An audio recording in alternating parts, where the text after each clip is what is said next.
नमस्कार,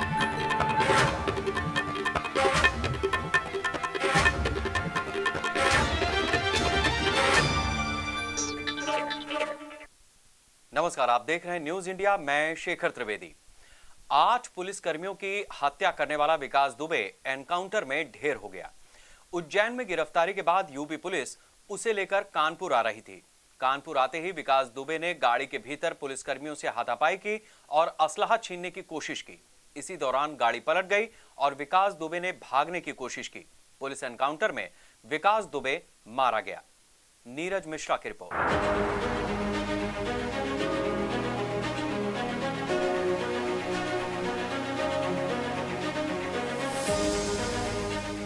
आखिरकार विकास दुबे पुलिस मुठभेड़ में मारा गया। विकास दुबे को कल मध्य प्रदेश के उज्जैन महाकाल मंदिर के पास से गिरफ्तार किया गया था। पुलिस उसे लेकर उत्तर प्रदेश आ रही थी। जैसे ही गाड़ी कानपुर हाईवे पर पहुंची, विकास दुबे ने भागने की कोशिश की, जिसके बाद गाड़ी पलट गई। इस दौरान विकास दुबे और पुलिसकर्मियों में हाथापाई भी हुई, लेकिन विकास दुबे पुलिस का हथियार लेकर भागना चाहता था, जिसके बाद पुलिस और विकास दुबे के बीच मुठभेड़ हुई, जिसमें विकास दुबे के सर और सीने में 2 गोलियां लगी। इस मुठभेड़ में विकास दुबे की मौत हो गई। विकास दुबे को हैलेट अस्पताल ले जाया गया, लेकिन डॉक्टरों ने उसे मृत घोषित कर दिया। आपको बता दें कि विकास दुबे की तलाश में पिछले 8 दिनों से पुलिस दर दर भटक रही थी, लेकिन विकास दुबे उज्जैन में मिला, जिसके बाद पुलिस उसे ट्रांजिट रिमांड पर लेकर कानपुर आ रही थी। बताया जा रहा है विकास दुबे काफ़ी दुर्दांत किस्म का अपराधी था और वो एक बार फिर से पुलिस हिरासत से भागना चाहता था। विकास दुबे ने अपने पकड़े जाने के बाद बताया था कि जिन पुलिसकर्मियों की उसने हत्या की थी, वो उन पुलिसकर्मियों को जलाना भी चाहता था, लेकिन जिसके बाद पुलिस फोर्स आ गई और विकास दुबे उन पुलिसकर्मियों को नहीं जला पाया। विकास दुबे पिछले 8 दिनों से भाग रहा था।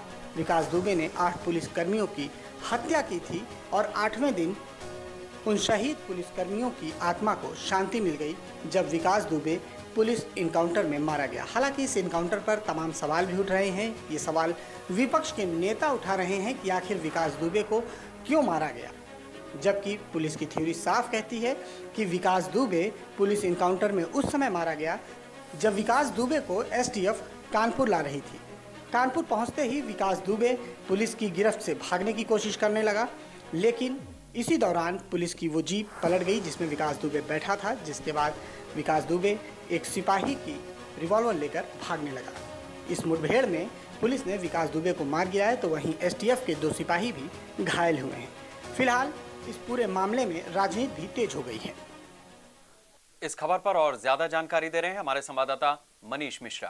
कानपुर के बिकरू गांव में 8 पुलिसकर्मियों को शहीद करने वाला विकास दुबे आज तड़के सुबह पुलिस एनकाउंटर में मारा गया। कहा यह जा रहा था कि उज्जैन में महाकालेश्वर मंदिर के दर्शन करने के दौरान उसने विकास दुबे कहते हुए अपने को बताया था। वहां के सुरक्षा कर्मियों ने उसको पकड़ा।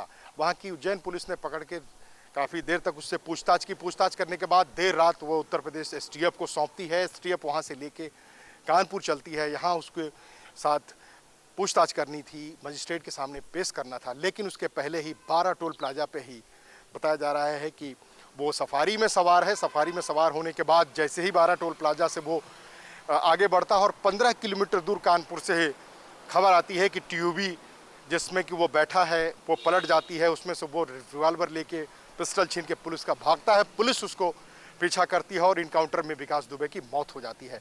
कुल मिला के इस पे शायद भरोसा नहीं हो रहा है। तमाम सियासी दलों ने सवाल खड़ने शुरू कर दिए हैं। अब पुलिस की भूमिका काफ़ी संदिग्ध है। जैसे ही ये खबर फैली कि विकास दुबे को इनकाउंटर में उत्तर प्रदेश की एसटीएफ ने मार दिया है, शायद भरोसा नहीं हो रहा था, लेकिन जो शहीद हुए हैं परिवार हैं उनके में भी खुशी है, हम लोग भी खुश हैं। लेकिन एक तरफ मुख्यमंत्री ने डीजीपी को, उत्तर प्रदेश के पुलिस महानिदेशक को तलब किया है और पूरी जानकारी वो ले रहे हैं। हो सकता है कि कुछ देर बाद उत्तर प्रदेश के डीजीपी स्वयं प्रेस कॉन्फ्रेंस करें और पूरी घटना के बारे में जानकारी दे, तब पता चले कि आखिर क्या जो वास्तविक स्थिति थी। लेकिन जो अब तक जानकारी मिल के आ रही है कि विकास दुबे को पुलिस ने, एसटीएफ ने वहाँ मार दिया और उसका कारण बताया यही गया कि वो पिस्टल लेके भाग रहा था। लेकिन एक तथ्य सामने है, जो वीडियो दिख रहा है टोल प्लाजा में, वो एसटीएफ के साथ सफारी में सवार है। जो गाड़ी पलटी है वो टीयूबी है।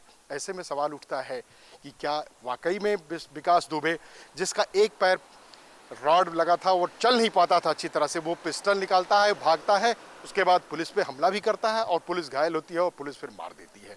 ये सवाल अब खड़ा हो चुका है, इसका जवाब तो उत्तर प्रदेश सरकार, उत्तर प्रदेश के पुलिस के वरिष्ठ अधिकारी ही देंगे। कैमरा पर्सन पीसी चौधरी के साथ मनीष मिश्रा, न्यूज इंडिया, लखनऊ। विकास दुबे के एनकाउंटर में मारे जाने की खबर मिलने के बाद मुख्यमंत्री योगी आदित्यनाथ ने प्रदेश के अपर मुख्य सचिव गृह अवनीश अवस्थी और डीजीपी को तलब किया और इस पूरी घटना की जानकारी ली। कानपुर के बिकरो गांव में 8 पुलिसकर्मियों की हत्या करने वाले मुख्य दोषी, उसके मास्टरमाइंड कुख्यात विकास दुबे उज्जैन में पकड़े गए। कल देर रात उज्जैन पुलिस ने, मध्य प्रदेश पुलिस ने एसटीएफ को विकास दुबे को सौंपने के साथ ही जब उनको यहाँ उत्तर प्रदेश पुलिस लेके एसटीएफ आ रही थी, कानपुर से 15 किलोमीटर पहले ही वो गाड़ी, जिस गाड़ी में उसको बैठाया गया था, वो गाड़ी पलट जाती है। पलटने के बाद विकास दुबे यूपी एसटीएफ के एक पुलिसकर्मी का पिस्टल लेके भागने की कोशिश करता है और उसके बाद जैसे ही उस यूपी एसटीएफ उसका पीछा करती है तो उसे कमर में और सीने में गोली लगती है। उसे फिर हैलेट हॉस्पिटल कानपुर लाया जाता है, जहां उसे डॉक्टरों ने मृत घोषित करते हैं। जैसे ही ये खबर पता चलती है, मुख्यमंत्री अपर गृह सचिव को बुलाते हैं, अपर गृह सचिव से सारी जानकारी लेते हैं, उसके बाद डीजीपी को तलब करते हैं, डीजीपी से भी वो सारी जानकारी लेते हैं और अब तक इस मामले को लेकर मुख्यमंत्री की गृह विभाग के वरिष्ठ अधिकारियों और डीजीपी के साथ बैठक चल रही है। टीम 11 की बैठक को स्थगित कर दिया गया है। अब देखना है कि आधिकारिक रूप से इस पूरे इनकाउंटर के एपिसोड में सरकार की तरफ से क्या प्रतिक्रिया आती है। हालांकि मुख्यमंत्री की तरफ से जो कहा गया है, सूत्र बता रहे हैं कि वो इस बात से नाराज हैं कि आखिर इस तरह विकास दुबे कैसे 200 घंटे वो उत्तर प्रदेश की सीमा से आता रहा, जाता रहा, पुलिस नाकाम रही। दूसरे कि वो इस तरह के अपराधी आखिर भाग कैसे जाते हैं। इन सब की जवाबदेही या सबका जवाब उत्तर प्रदेश पुलिस के मुखिया को देना होगा और इसी विषय पे अभी भी गहन चर्चा मुख्यमंत्री आवास के अंदर जारी है। अब देखना है कि पुलिस विभाग की तरफ से क्या जानकारी आधिकारिक रूप से इस विकास दुबे के इनकाउंटर को लेकर दी जाती है। कैमरा पर्सन पीसी चौधरी के साथ मनीष मिश्रा, न्यूज इंडिया, लखनऊ। विकास दुबे के एनकाउंटर के बाद उत्तर प्रदेश की सियासत भी गर्मा गई है। एक के बाद एक राजनीतिक दलों ने सरकार और एनकाउंटर पर सवालों की बौछार कर दी। विकास दुबे के एनकाउंटर के बाद इलाके के लोगों ने राहत की सांस ली है और आतंक के एक अध्याय का अंत बताया है। कानपुर में दुर्दांत अपराधी विकास दुबे के एनकाउंटर के बाद अब विपक्ष की तरफ से सवाल उठने लगे हैं। समाजवादी पार्टी के राष्ट्रीय अध्यक्ष अखिलेश यादव ने इस मुठभेड़ पर सवाल उठाते हुए यूपी सरकार को घेरा है। सपा मुखिया ने ट्वीट कर कहा कि दरअसल ये कार नहीं पलटी है, बल्कि राज खुलने से सरकार पलटने से बच गई है। आपको बता दें कि गुरुवार को मध्य प्रदेश के उज्जैन से गिरफ्तारी होने के बाद विकास दुबे को यूपी एसटीएफ की टीम उसे कानपुर लेकर आ रही थी। इस बीच जिस गाड़ी में विकास दुबे सवार था वो पलट गई। इस दौरान विकास ने भागने की कोशिश की और वो मारा गया। सपा अध्यक्ष अखिलेश यादव के इस ट्वीट से साफ है कि विकास दुबे को संरक्षण देने वालों का अब क्या होगा। हमारे नेता माननीय अखिलेश यादव जी ने बिल्कुल स्पष्ट कर दिया है और कह दिया है कि कार नहीं पलटी है, योगी सरकार पलटने से बच गई है। उसका इनकाउंटर हुआ, उसके जो कर्म थे, जो उसका काम था, जो उसका अपराध था, उसकी सजा यही हो सकती थी। लेकिन आखिर अब उनका क्या होगा? जो उसके पीछे जो अधिकारी थे, जो भारतीय जनता पार्टी के नेता थे, मंत्री थे, सांसद थे, विधायक थे, जो उसको पनाह दे रहे थे, जिसकी बदौलत उसने इतना बड़ा हत्याकांड किया, 8 पुलिस वालों को शहीद कर दिया, आखिर वो कैसे जेल जा पाएंगे? वो तो बच गए, उनको तो योगी सरकार ने बचा लिया, क्योंकि अगर वो ढेर नहीं होता तो योगी सरकार ढेर हो जाती। लेकिन उत्तर प्रदेश की जनता जान गई है, ठीक है अभी ढेर नहीं हुई, योगी सरकार 22 में ढेर होगी, लेकिन अपराधियों को पनाह देना, उसको संरक्षण देना, ये साफ हो गया है कि योगी सरकार का यही काम है। वहीं प्रियंका गांधी ने भी इस पर ट्वीट किया। कांग्रेस महासचिव प्रियंका गांधी वाड्रा ने भी विकास दुबे के एनकाउंटर पर सवाल उठाए हैं। उन्होंने ट्वीट करते हुए लिखा कि अपराधी का अंत हो गया, लेकिन उनको संरक्षण देने वालों का क्या होगा। जब से प्रदेश में विकास दुबे का प्रकरण उछला है, पूरा प्रदेश चाहता था पाप और पापी दोनों का अंत हो। पापी का अंत तो हो गया, लेकिन प्रदेश अब भी चाहता है उस पाप का भी अंत हो जो विकास दुबे के पीछे उज्जैन में उसके सरेंडर से लेकर उसे अपराधी बनाने और उसे पालने पोसने तक काम कर रहा था, उसकी मदद कर रहा था। कहीं वो चीजें दफन ना हो जाएं, इसलिए कांग्रेस पार्टी चाहती है कि उनके नाम भी उजागर हों, वो तथ्य भी उजागर हों और उनके मददगारों को भी सजा मिले। यही नहीं, यूपी कैडर के आईपीएस अधिकारी अमिताभ ठाकुर ने 20 घंटे पहले अपने ट्वीट के जरिए विकास दुबे के एनकाउंटर की आशंका जताई थी। उन्होंने अपने ट्वीट में लिखा था कि विकास दुबे का सरेंडर हो गया, हो सकता है कि कल वो यूपी पुलिस कस्टडी से भागने की कोशिश करे, मारा जाए। इस तरह विकास दुबे चैप्टर क्लोज हो जाएगा। किंतु मेरी निगाह में असल जरूरत इस कांड से सामने आई यूपी पुलिस के अंदर की गंदगी को ईमानदारी से देखते हुए उस पर निष्पक्ष कठोर कार्रवाई करना है। गौरतलब है कि कानपुर देहात के चौबेपुर थाना क्षेत्र में बिकरू गांव में गैंगस्टर विकास दुबे को पकड़ने गई पुलिस टीम पर जबरदस्त हमला करते हुए विकास और उसके गैंग ने 8 पुलिसकर्मियों को मार दिया था। इस घटना के बाद से विकास दुबे को यूपी एसटीएफ की टीम समेत तमाम अन्य राज्यों को भी अलर्ट कर दिया गया था। देर आए दुरुस्त आए, इस कहावत पर काले धन की जांच का जिम्मा संभाले जांच एजेंसी ईडी खरी उतरती है। आखिरकार माफिया विकास दुबे के खजांची जय बाजपेयी के ऊपर ईडी की नजरें टेढ़ी हो गई हैं। न्यूज इंडिया ने जय के अवैध साम्राज्य का खुलासा किया था। कानपुर में 8 पुलिसकर्मियों के हत्यारे और दुर्दांत अपराधी विकास दुबे को भले यूपी पुलिस ने मुठभेड़ में मार गिराया है, लेकिन विकास दुबे के काले साम्राज्य पर इन्फोर्समेंट डायरेक्टरेट की नजरें टेढ़ी हो चुकी हैं। दरअसल विकास दुबे का अरबों रुपए का अंपायर है, जिसकी देखरेख विकास का सबसे करीबी साथी जय बाजपेयी करता था। ये वही जय बाजपेयी है जो महज कुछ सालों पहले तक पान की दुकान लगाता था और आज जय बाजपेयी की मिल्कियत कई सौ करोड़ में बताई जा रही है।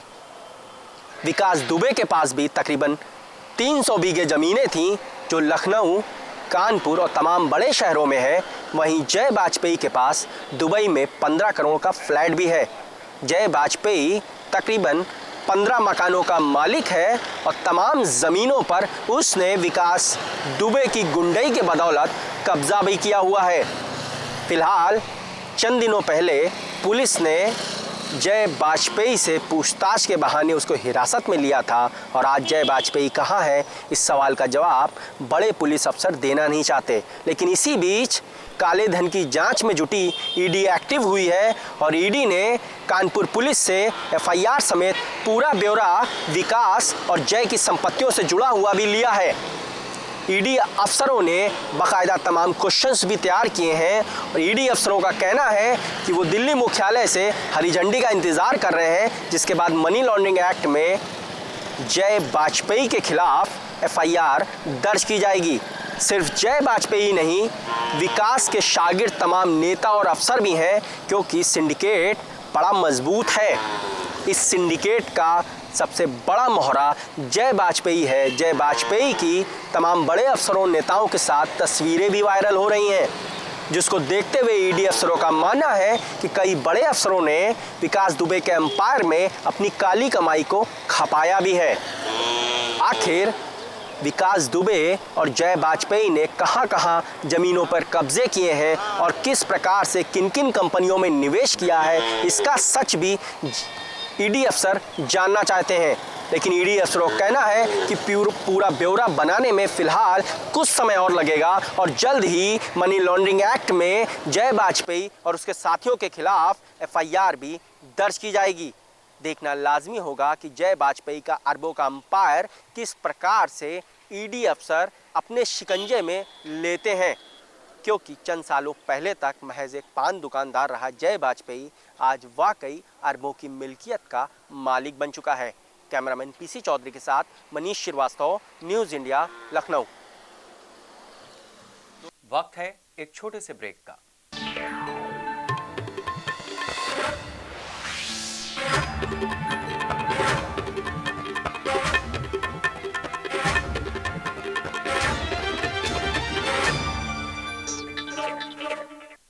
ये खुशियाँ रहेंगी कब तक बनी? अगले बच्चे से पहले रखेंगे 3 साल का अंतर, ताकि मुन्ने की हो सही देख ले और तुम दोनों भी रहो सेहतमंद। परिवार नियोजन के स्थायी साधन है महिला नसबंदी और पुरुष नसबंदी, और अस्थायी साधन है निरोध, गर्भ निरोधक गोलियां और IUCD। महिलाओं के लिए सबसे असरदार लंबे समय तक गर्भ निरोधक उपायों में से एक है IUCD। इसे डिलीवरी के तुरंत बाद या बाद में कभी भी अपनाया जा सकता है। चुने वही जो मन को भाए।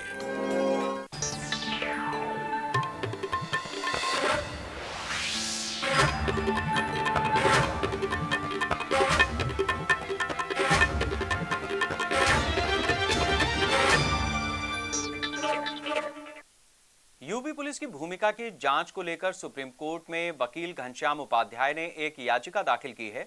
याचिका में पहले ही अंदेशा जताया गया था कि पुलिस विकास दुबे का एनकाउंटर कर सकती है। साथ ही विकास का घर, शॉपिंग मॉल और गाड़ियां तोड़ने पर भी यूपी पुलिस के खिलाफ एफआईआर दर्ज करने की मांग की गई है। साथ ही इस पूरे मामले की सीबीआई जांच कराने की भी मांग की गई है। गैंगस्टर विकास दुबे के एनकाउंटर के मामले में सुप्रीम कोर्ट में जनहित याचिका दायर की गई है। याचिका में यूपी पुलिस की भूमिका की जांच की मांग भी की गई है। हालांकि याचिका कल गुरुवार देर रात कोर्ट में दायर की गई, जिसमें विकास दुबे का एनकाउंटर किए जाने की आशंका जताई गई थी। याचिकाकर्ता के वकील घनश्याम उपाध्याय का कहना है कि वो आज ही सुनवाई की मांग करेंगे। सुप्रीम कोर्ट में दाखिल याचिका में विकास को एनकाउंटर से बचाने की मांग की गई थी। इसके अलावा विकास के घर, मॉल को ढहाने के मामले में एफआईआर दर्ज करने और पूरे मामले की जांच सीबीआई को सौंपने की भी मांग की गई है। याचिका में कहा गया है कि मीडिया रिपोर्ट से लग रहा है कि विकास दुबे ने महाकाल मंदिर में गार्ड को खुद ही जानकारी दी थी। उसने मध्य प्रदेश पुलिस को खुद ही गिरफ्तारी दी ताकि मुठभेड़ से बचा जा सके। आपको बता दें कि हिस्ट्री शीटर विकास दुबे आज सुबह 7 बजे के आसपास यूपी एसटीएफ के साथ मुठभेड़ में मारा गया। कानपुर पहुंचते ही विकास दुबे ने अपना इलाका जानकर एसटीएफ की टीम से पिस्टल छीनने की कोशिश की, जिसके बाद गाड़ी अनियंत्रित होकर पलट गई। गाड़ी पलटने के बाद विकास दुबे मौके का फायदा उठाकर भागने की कोशिश करने लगा, जिसके बाद यूपी एसटीएफ ने विकास का पीछा किया तो विकास ने एसटीएफ की टीम पर फायरिंग कर दी। फिर यूपी एसटीएफ ने भी जवाबी फायरिंग करते हुए उसे सरेंडर करने को कहा, लेकिन वो नहीं माना। इसके बाद यूपी एसटीएफ ने सेल्फ डिफेंस में विकास दुबे को मार गिराया। इस मुठभेड़ में 4 पुलिसकर्मी भी घायल हुए हैं, जिन्हें इलाज के लिए तुरंत अस्पताल में भर्ती करवाया गया है। देश की शीर्ष जांच एजेंसी सीबीआई क्या बड़े आर्थिक अपराधियों से साठगांठ कर चुकी है। नोएडा अथॉरिटी के चीफ इंजीनियर रहे अरबों की संपत्तियों के मालिक यादव सिंह को जमानत मिलने के बाद जेल से रिहा होना तो इसी तरफ इशारा करता है। ईडी भी यादव सिंह पर मेहरबान है। सीबीआई को देश की सबसे बड़ी जांच एजेंसी होने का दर्जा मिला हुआ है। तमाम बड़े घोटालों की जांचें सीबीआई के पास हैं। सिर्फ उत्तर प्रदेश में ही तमाम ऐसे घोटाले हैं जिसमें कई बड़े अफसरों नेताओं को जेल तक जाना पड़ा।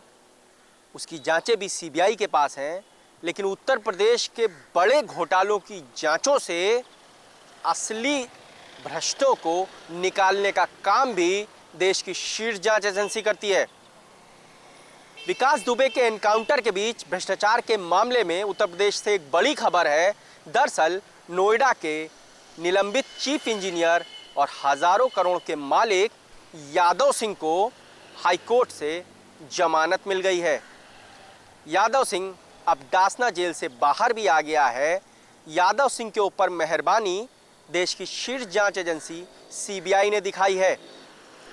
सीबीआई ने लॉकडाउन के दौरान यादव सिंह के खिलाफ चार्जशीट ही नहीं दाखिल की। खुद हाईकोर्ट ने टिप्पणी की कि स्पेशल जज सीबीआई सुप्रीम कोर्ट का आदेश समझने में गलती कर बैठे और लॉकडाउन के दौरान ऐसी परिस्थितियां नहीं थीं कि चार्जशीट नहीं दाखिल की जा सकती थी। ऐसे में कहीं ना कहीं यादव सिंह के मामले में न्यायिक व्यवस्था भी कटघरे में आई है। हाईकोर्ट का स्पेशल जज सीबीआई पर टिप्पणी करना अपने आप में बेहद संगीन है, जिसका संज्ञान देश के शीर्ष न्यायालय को लेना चाहिए। दरअसल न्यायपालिकाओं में बैठे जजों के ऊपर इससे पहले भी आरोपियों पर मेहरबानी करने के कई किस्से सुर्खियां बटोर चुके हैं। जिस यादव सिंह को सीबीआई ने फरवरी 2020 से जेल की सलाखों के पीछे भेजा था, अब वही यादव सिंह न सिर्फ डासना जेल से बाहर आ चुका है, बल्कि उसके परिजन भी पिछले साल अगस्त 2019 में ही बाहर आ गए थे। यादव सिंह पर यह मेहरबानी सीबीआई ने दिखाई है, जबकि यादव सिंह का तकरीबन 10,000 करोड़ का एक बड़ा एम्पायर है और सैकड़ों फर्जी कंपनियों का मालिक भी यादव सिंह है।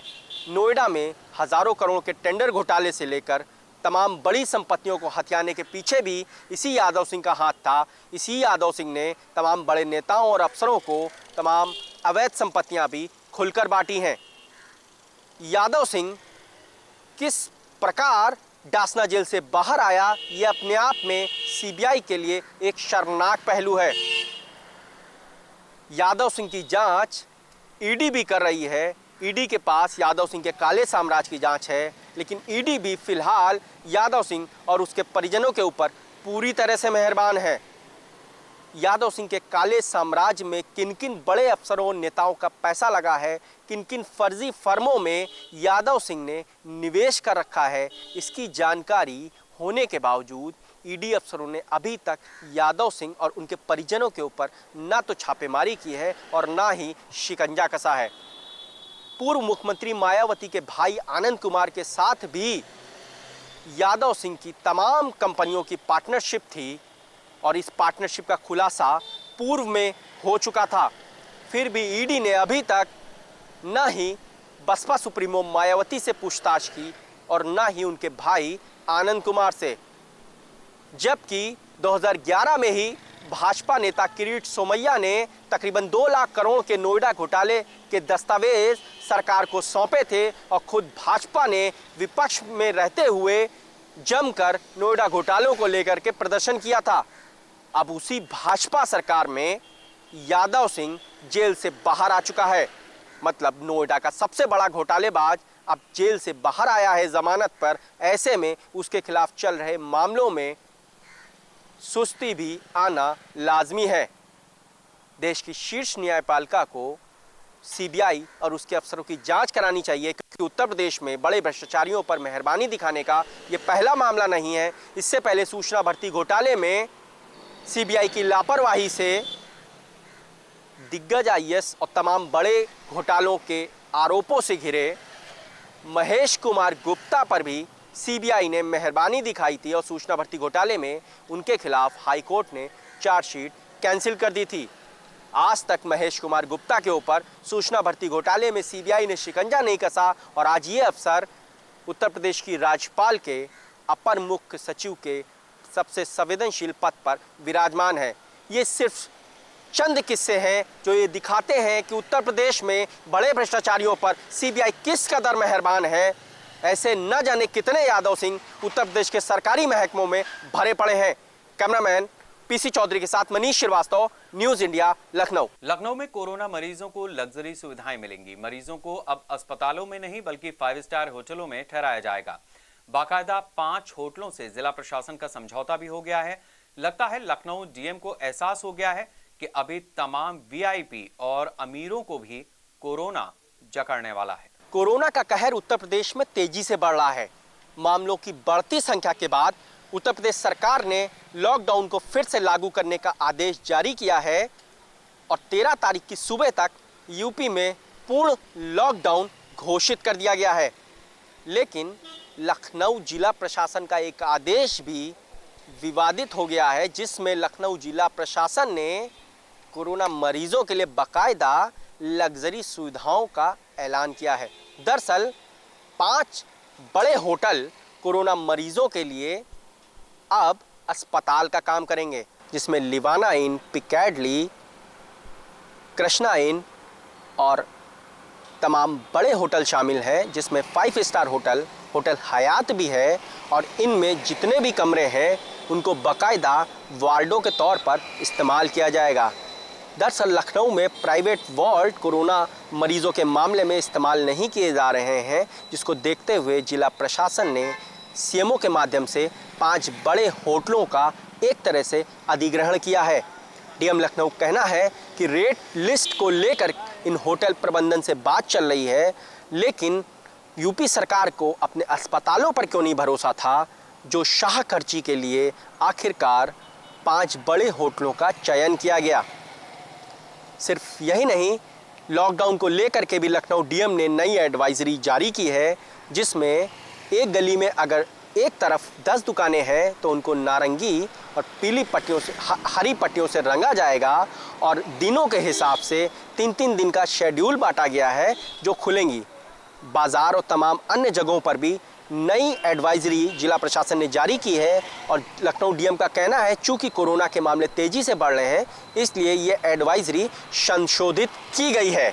फिलहाल 3 दिनों के लिए उत्तर प्रदेश में पूरी तरह से लॉकडाउन कायम कराने का फैसला मुख्यमंत्री योगी आदित्यनाथ के स्तर से लिया गया है। ये कितना सफल होगा या आगे बढ़ेगा, ये देखना लाजमी होगा। लेकिन लखनऊ में जिस प्रकार से बड़े होटलों को रईसों के लिए अस्पतालों में बदला जा रहा है, ये वाकई शर्मनाक है। हालांकि सीएमओ डॉक्टर नरेंद्र अग्रवाल का कहना है कि इन होटलों में 2-2 डॉक्टरों और अस्पताल स्टाफ की तैनाती भी की जाएगी। सरकारी अस्पतालों में बेडों की कम संख्या को लेकर ये व्यवस्था की गई है, जबकि सरकार में बैठे बड़े अफसर लगातार कह रहे हैं कि उत्तर प्रदेश में 1 लाख बेड तैयार किए गए हैं और तमाम सुविधाएं कोरोना को लेकर के की गई हैं। रोजाना मुख्यमंत्री अपनी टीम 11 के साथ बैठक लेते हैं और उन्हें यही आश्वासन दिया जाता है कि कोरोना को लेकर के उत्तर प्रदेश में तैयारियां पुख्ता हैं। इसके बावजूद निजी होटलों को इस तरह से अस्पताल बनाना कहां तक जायज़ है, ये तो यूपी सरकार के अफसर ही जाने। कैमरामैन पीसी चौधरी के साथ मनीष श्रीवास्तव, न्यूज़ इंडिया, लखनऊ। सेना को खुफिया इनपुट मिले हैं। भारतीय जवानों की गोपनीय जानकारी चीन और पाकिस्तान तक 89 मोबाइल ऐप्स के जरिए पहुंच सकती है। इसलिए सेना ने अपने जवानों और अफसरों को सोशल मीडिया से लेकर ई-कॉमर्स तक कई प्लेटफॉर्मों पर इस्तेमाल होने वाले ऐप्स का इस्तेमाल नहीं करने का निर्देश दिया है। चंद दिनों पहले ही भारत सरकार ने 59 चाइनीज ऐप को बंद करने का फरमान जारी किया था, जिसमें टिकटॉक भी शामिल था।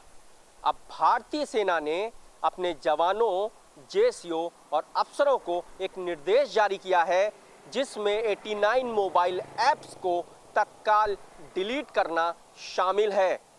अगर 15 जुलाई तक इन 89 मोबाइल ऐप्स को जवानों ने अपने मोबाइल से नहीं डिलीट किया तो भारतीय सेना कड़ी कार्रवाई करेगी। दरअसल भारतीय सेना को खुफिया इनपुट मिले हैं कि चाइना और पाकिस्तान साइबर वॉर भारत के खिलाफ छेड़ सकता है। सिर्फ यही नहीं, सेना के जवानों की गोपनीय जानकारी भी विदेशों तक पहुंचने के मामले सेना के पास आ रहे हैं। जिन 89 मोबाइल ऐप्स को प्रतिबंधित करने का फरमान भारतीय सेना ने जारी किया है, उसमें तमाम सोशल मीडिया ऐप्स भी शामिल हैं। भारतीय सेना ने सारे प्लेटफॉर्म से और सोशल मीडिया से जवानों को तत्काल अपना खाता इन ऐप्स के जरिए बंद करने का फरमान भी जारी किया है। इन ऐप्स में फेसबुक और इंस्टाग्राम भी शामिल हैं। ये वो लोकप्रिय ऐप हैं जिनके जरिए भारतीय जवान दूर दराज के इलाकों में तैनात होकर भी अपने परिवार से वीडियो के जरिए सीधा संवाद स्थापित करते थे। लखनऊ स्थित मध्य कमान मुख्यालय में सेना के मुख्यालय का ये आदेश पहुंच चुका है। सेना की पीआरओ डॉक्टर गार्गी मलिक सिन्हा ने कहा कि इन ऐप्स को 15 जुलाई तक डिलीट करने का फरमान सेना ने जारी किया है और इसी के तहत मध्य कमान में शामिल सभी जवानों को ये आदेश मानना होगा। सेना के जवानों का कहना है, हमारे पास सिर्फ यही कुछ ऐप्स थे जिनके जरिए हम अपने परिवार से संवाद स्थापित करते थे, लेकिन अगर हमारे मुख्यालय को ये लग रहा है कि इन ऐप्स के जरिए विदेशों तक जासूसी हो सकती है तो हम अपने मोबाइल से इन ऐप्स को तत्काल डिलीट कर देंगे। दरअसल भारतीय सेना के पास कुछ खुफिया जानकारी है जिसमें जवानों की गोपनीय जानकारी विदेशों तक पहुंची है। अब इस बात में कितनी सच्चाई है ये तो भारतीय सेना ही साफ करेगी, लेकिन भारतीय सेना ने अपनी सुरक्षा संग किसी भी प्रकार के खिलवाड़ को बर्दाश्त नहीं किया है। ऐसे में 15 जुलाई से पहले ये 89 मोबाइल ऐप्स, जिसमें वीचैट और तमाम ऐसे ऐप्स भी शामिल हैं जिनको भारत सरकार पहले ही प्रतिबंधित कर चुकी है। अब भारतीय सेना ने भी अपनी सुरक्षा को और मजबूत करते हुए किसी भी प्रकार की चूक होने से साफ इनकार कर दिया है। कैमरामैन राजेंद्र बिष्ट के साथ मनीष श्रीवास्तव, न्यूज़ इंडिया, लखनऊ। इस बुलेटिन में इतना ही। नमस्कार।